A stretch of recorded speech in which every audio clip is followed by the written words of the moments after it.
జగన్ ఒక సాడిస్ట్, అహంభావి అని టీడీపీ రాష్ట్ర నాయకులు తాడిశెట్టి మురళి మండిపడ్డారు.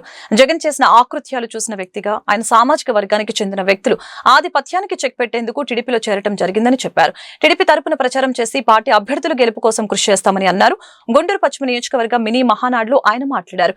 పదవులు వద్దని పార్టీ శాశ్వత సభ్యునిగా కొనసాగుతానని మంత్రి నారా లోకేష్ కి చెప్పడం జరిగిందని గుర్తు చేశారు. కక్షపూరిత రాజకీయాలకు తెరతీసిందే జగన్ అని ఆరోపించారు.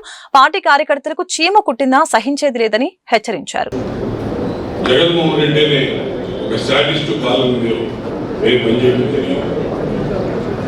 ఎంతో కాలంగా అతని యొక్క నడవడికని, అతని యొక్క అహంభావాన్ని గమనిస్తూ కూడా ప్రశ్నించలేని పరిస్థితుల్లో ఎదురు చూస్తూ వచ్చాడు.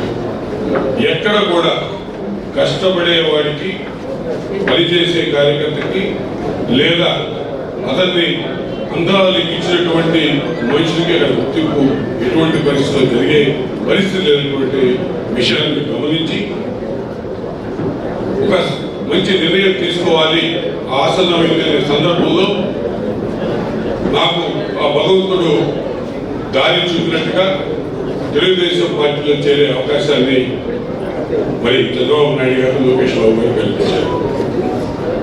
నేను ఆ రోజున జగన్ మీద కసితో, జగన్ చేసినట్టు అన్యాయాన్ని, అకృత్యాన్ని చూసి కళ్ళతో చూసిన వ్యక్తిగా అతనికి మళ్ళీ పదవి వస్తే ఈ ఆంధ్ర రాష్ట్రం నాశనం అయిపోతుంది, నా వంతు నా కృషి చేయాలి, ఈ యొక్క వాళ్ళ కమ్యూనిటీ యొక్క ఆధిపత్యమే నడుస్తుంది కానీ మిగతా వారికి ఎటువంటి గుర్తింపు లేని పరిస్థితి రాజకీయంగా అనుభవంతో మేము గమనించి మా కుటుంబం నిర్ణయం తీసుకున్న ఆ రోజు జగన్ మీద కసితో, కోపంతో జగన్ యొక్క పరిపాలన అంతం కావాలని మేము ఎలక్షన్ చేయడం జరిగింది.